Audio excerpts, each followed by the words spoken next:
Welcome to a special 5-part podcast series on the new Traliant, sponsored by Traliant.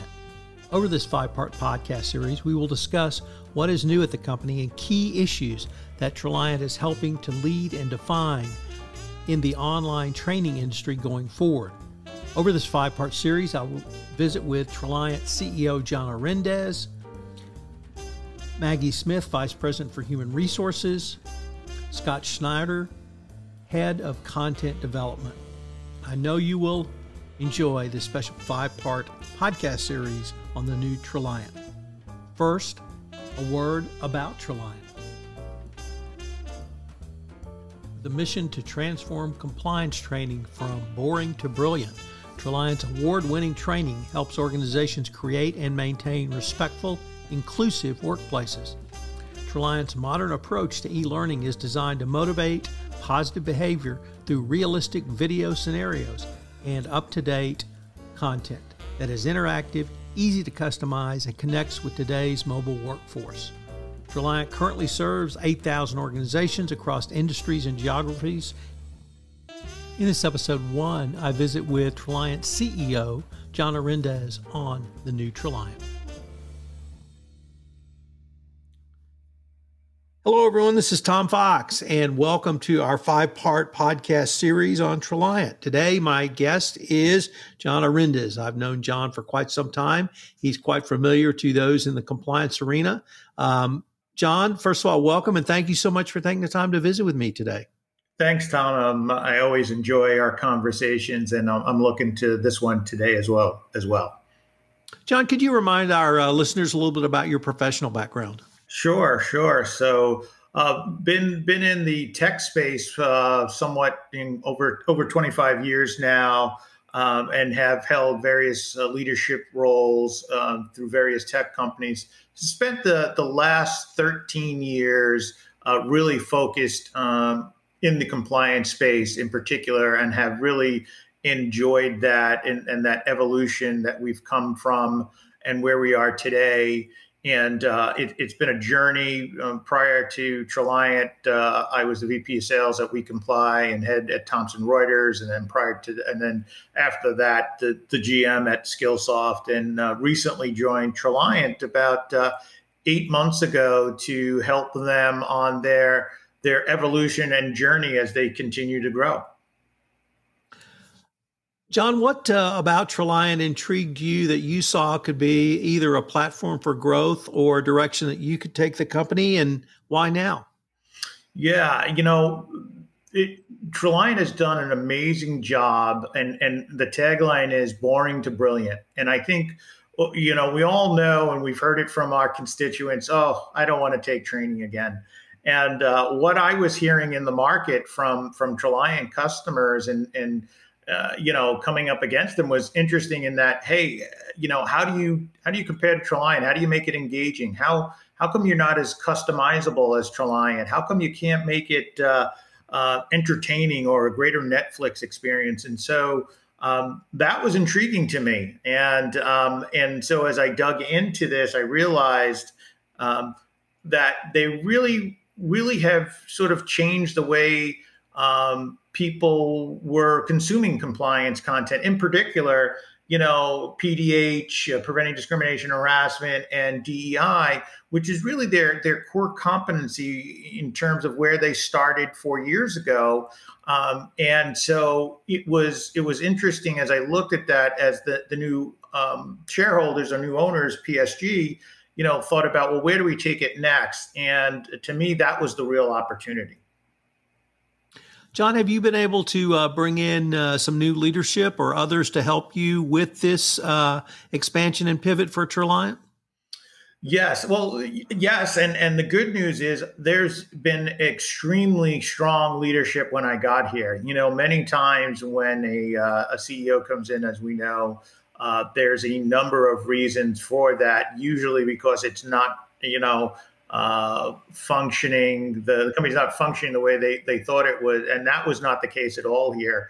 The co-founders, one of them decided to retire, and that was, something they had looked forward to. And our other co-founder is getting ready to do the same. And so it wasn't a matter of is anything broken. It's, well, how do you build upon the success? And so we've brought some new people in, specifically more around on the sales side. We've brought some really talented people in on the compliance side as relates to production and how do you make compliance training and engagement more engaging, and how do you really design a product set that changes behavior.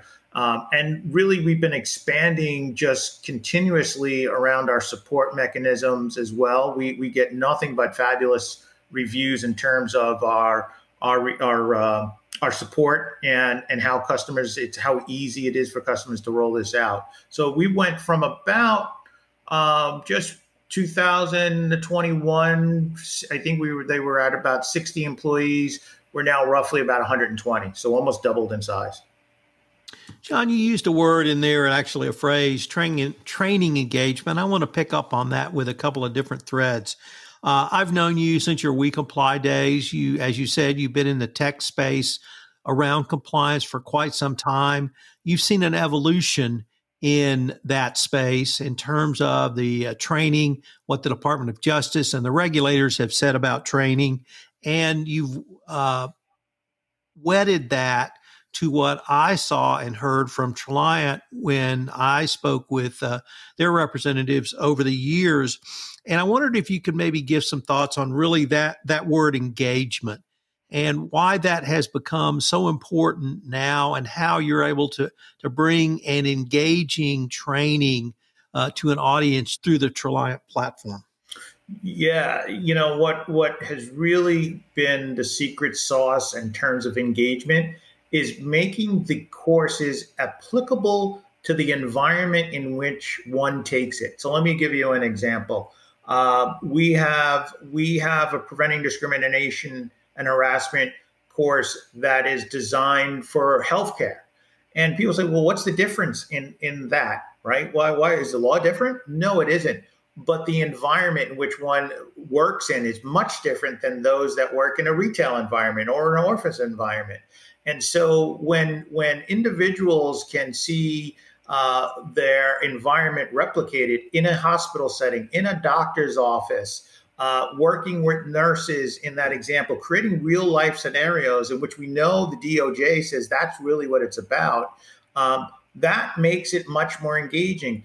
We've had customers tell us that they look forward to our next season. We have this idea of seasons, just like Netflix does. So we're coming out with our season 5 of our PDH version, in which we create new scenarios, real life scenarios taken from the news. We create scenarios, for example, in the retail space, in the restaurant space. So people then, they take this training and they can relate to it. And that, I think, has really been a significant factor in why our success has been so strong. John, you have also seen the regulators evolve in their thinking and their requirements moving forward. Obviously, in your prior role, perhaps a little bit more in anti-corruption compliance. Nevertheless, the regulators are also asking people like yourself, tech companies like yourself, to provide this to clients. Have you seen the regulators' thinking evolve as well? Oh, absolutely. I think the regulators are really thinking about, look, how do you make behavioral changes? And so when you think about how do you make behavioral changes to have an impact, it's really around how do you design the training so that it does engage. So, it's not just the PDH, but as you think about the code of conduct, right? One of the things that we're doing and taking our experience with in PDH and that engagement level is how do we create code of conducts that represent the environment in which that company culture is based on? How do they think about, anti-money laundering, anti-bribery, all those other components that the DOJ wants organizations to look at? And they, again, are saying those should be in real life scenario based so that people feel like they understand clearly what is required of them, not just from reading a document. John, the other evolution that I wanted you to maybe give your thoughts on has been in the area of when bad things happen. So in your prior life in the anti-corruption world, and certainly in mine as well, if there was a violation of the FCPA, there could be a fine and penalty, and that could be significant, and there could be remedial steps. But now we move to an era where reputational damage can be as bad or even worse than a fine and penalty. So a stock price drop or customers abandoning a product. And do companies really want now their employees to understand we've got to do things right and better, not just to follow the law, but really so that our culture and our values are aligned and we can move forward so that we don't really have a big reputational problem in the marketplace? Oh, absolutely, and we see that continuously. So one of the evolutions, and we talk about evolution with companies. To your exact point, is one of the things folks love about us is our ease of customization. So how can I take what you've given me off the shelf, but how do I make it really impactful to my culture, and how do I make it express the importance of what we're doing here?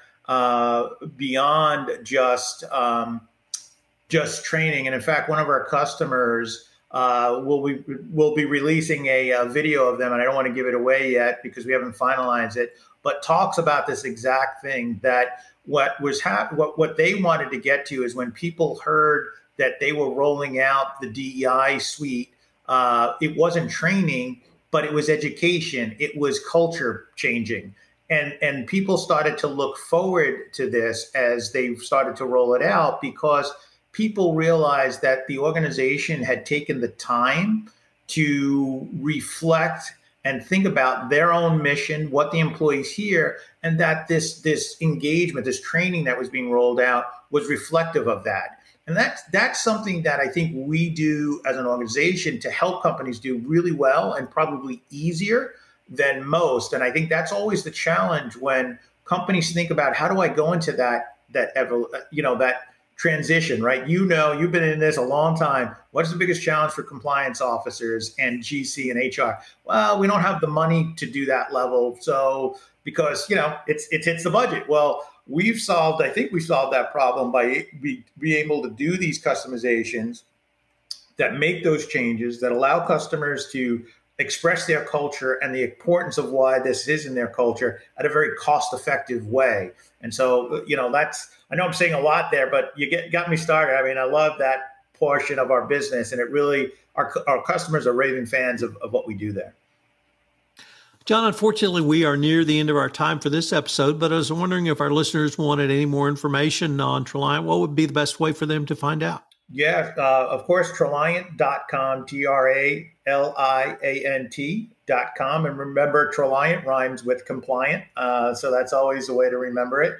And of course, anybody interested can always connect with me on LinkedIn, John Arendes, Arendes. And again, Tom, thank you so much for your time. It's always a pleasure to talk with you. Well, John, thanks again. And I hope our listeners will join us in our next episode where we take up the view from the regulatory aspect and what the regulators want. I look forward to continuing this conversation. This is Tom Fox.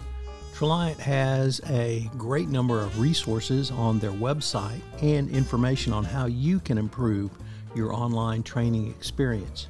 You can check it all out at Traliant.com. I hope you'll join me again for another episode of The New Traliant. This special 5-part podcast series, sponsored by Traliant, is a production of the Compliance